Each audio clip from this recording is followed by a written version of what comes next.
the duties that everybody does, because I don't see having problems. The pay of the lawyers, the chief of staff, the deputy chief of staff, and the other non-essential employees there. It's 2,600. Police is essential. So let's do a research and a study, and let's grant for each one what each one deserves. Yeah.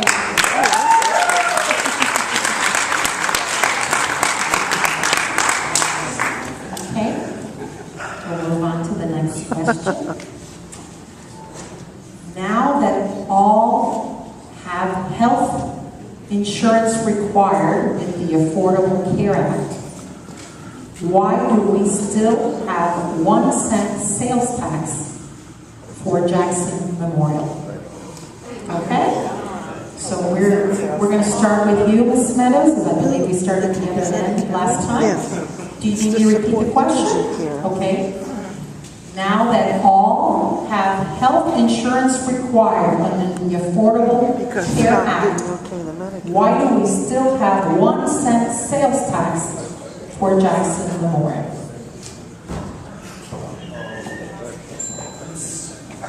This is an issue that I'm not very familiar with, but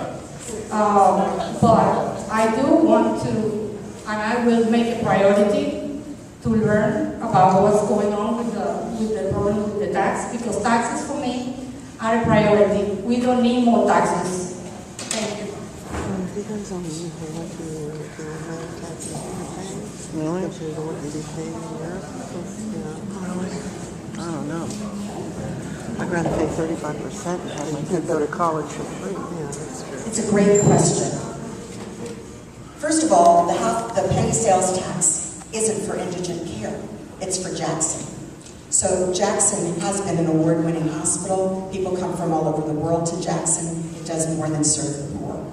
So there's a reason that Jackson exists. It's a beacon in our community. It's an innovator.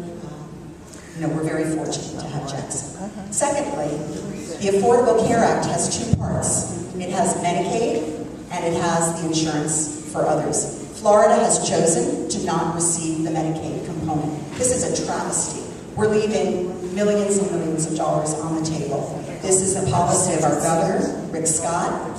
This is an ally of my opponent. I'd like to know if she supports bringing Medicaid dollars. The county commission did vote to support Medicaid expansion in the state of Florida. This is just incredible that we are not allowing those who are eligible for Medicaid in our state to get those critical dollars that would help all of us to improve healthcare. And we would not have to bear the cost, because the costs now come right out of our increased healthcare costs and premiums.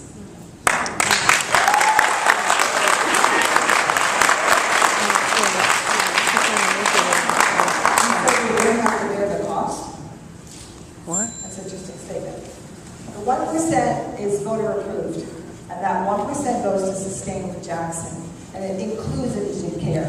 It also includes some of the best health care in the United States. And I support the 1% because there are many people who are still slipping through the cracks. And Jackson is that stopgap hospital that meets the needs of the poorest of our community, as well as gives some of the top medical care in the nation, including spine surgery, cancer surgery. It's one of the best hospitals, and I will defend that 1% because that is well spent, well funded, and let me tell you, there are still people who are falling through the cracks. I know many people who, when they went to sign up for the Affordable Care Act, realized that they had a $5,000 deductible before they could even get to see a doctor. Some said they had a $10,000 deductible. And I had one woman said, I can't even afford. She showed me online, by the way. She showed me online. She said she had a $5,000 deductible, and she couldn't even afford to go to the doctors under the Affordable Care Act. So there's things that we have to fix. There's things that must be fixed in the Affordable Care Act. So I support Jackson, and I support the 1%. I support the best hospital in the nation.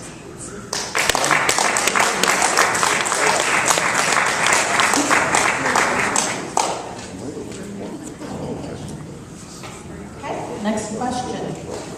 This is an interesting one, so listen up. I think people will enjoy this question. For a moment, change your name to Mayor Jimenez.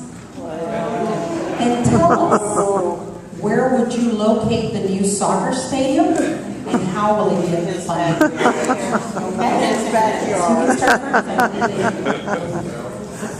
That's an easy one. Because I already met with Beckham and the Beckham group, and the number one statement was, not on the port, and I voted against the port, and with your own money. I have voted every single time against any public funding of any stadiums. We do not need to be spending any taxpayer dollars on private stadiums when we're talking about business owners. And when I met with Beckham, in fact, when he did the press conference, he stated, this is all going to be my money. I do not think on the water is a good idea. I did not support on the port. I was one of the people who voted against it. I think next to the existing Marlins Stadium might be a very, very good spot.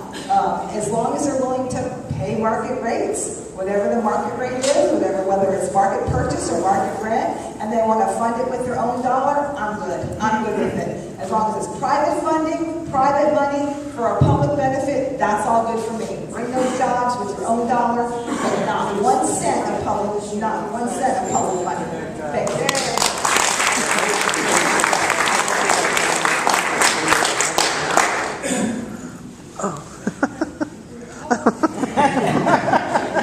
Linda's very quiet. We agree that no money from the taxpayers to fund anything.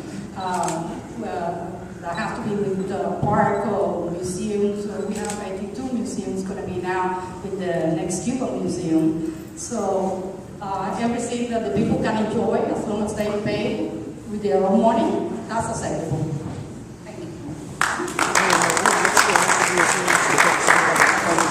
I have given some thought to being Mayor Jimenez.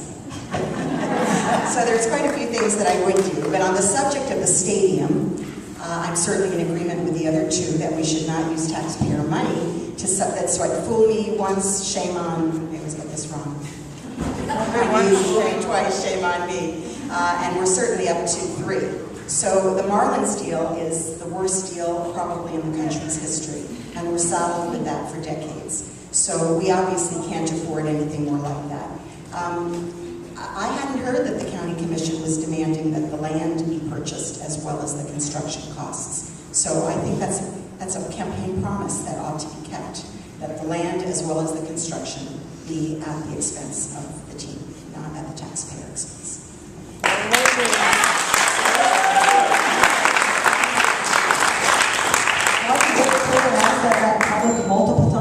Multiple times. So it's been there's a big. I can only speak for myself. All right, next question. Please present your thoughts for or against on the present actions of proposal of incorporation. Everybody have that?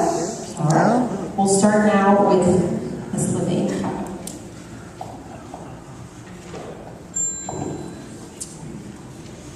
So incorporation has gone very smoothly for some of the new cities. Obviously, there are many who are concerned about moving forward with incorporation that are in the unincorporated areas, and we have to really balance and respect the wishes of those that like to maintain status quo and those that are pushing for new cities. There was a task force, there were recommendations, the task force was disbanded, and then some of the recommendations were adopted. I'm basically in favor of letting people in their communities determine whether it's best for them to proceed with incorporation. So I would follow the rules as they're currently written. Okay, that's a big mistake.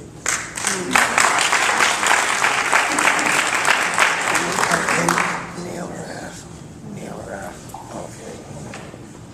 Well, I did a little research on that. I think we have to follow what the county does right now. They choose advisory committees.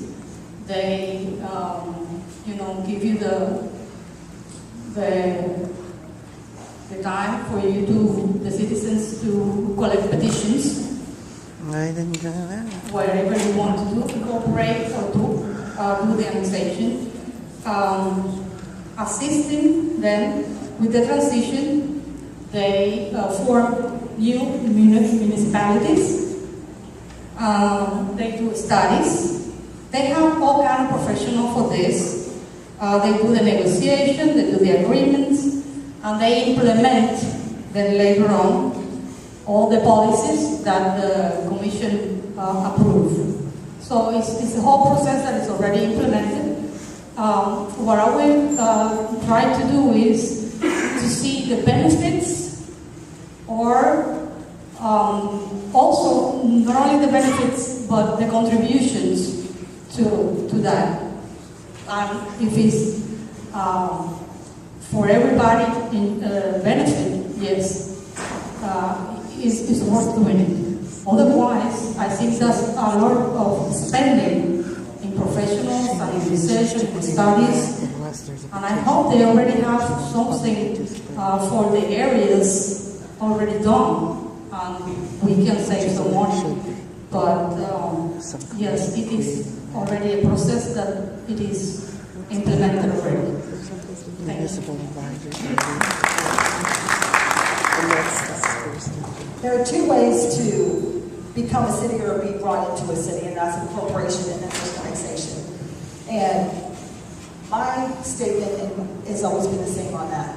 If you have a group of people and you can get your 20% of that particular study area that wants to become incorporated, and they can get their 20%, they should be allowed to become incorporated. Now, if there's going to be an annexation and a city wants to annex an area, then they should have to get the signatures of that proposed annexation area.